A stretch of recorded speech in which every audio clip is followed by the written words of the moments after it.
Ne, negociatat me Bashkimin Evropian, do t'i mbyllim brenda mandatit tonë.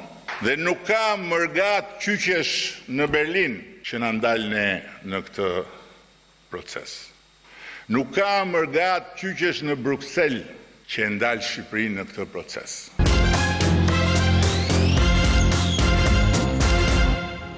Mirë, Edi Rama ka mundësi të vetë referoj vetveten edhe duke superuar në numra, jo gjithmonë për mirë. Edhe në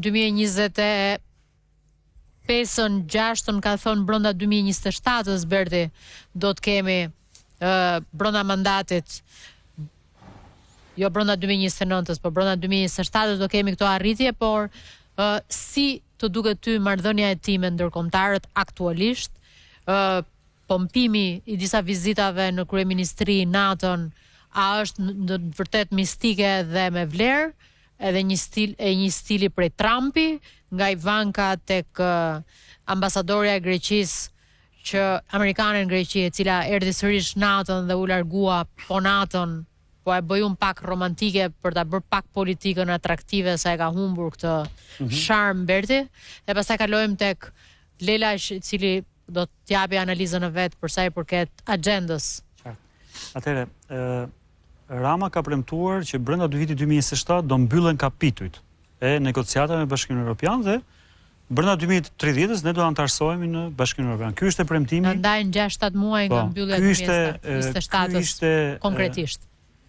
Po pune flas, pa verën. Jo. Janë një vit e gjysmë pra, punë, se 2027 i bie dhjetori 2027-s, në 2026. Po pse?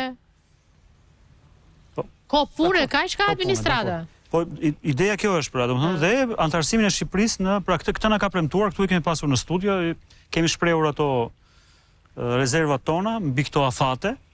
Ai ka shprehur gjithë përçmimin e vet ndaj rezervave tona. E vërteta është që në të drejtën e vet. E vërteta është që janë hapur të gjitha kapitujt, pra gjitha kapitujt janë hapur në një kohë rekord, pra kjo është e vërteta. Por lajmi do të jetë kur të mbyllet në një nga kapitujt. Dhe që mos bëjmë shumë analizë teknike, në këtë moment është bërë një raport i ndërmjetëm nga Komisioni Evropian dhe është me rekomandim pozitiv për mbylljen e një prej kapitujve të hapur, por që do të vendosin vendet anëtare. Dhe vendet anëtare deri tani nuk kanë dhënë në një vendim mbi këtë fakt.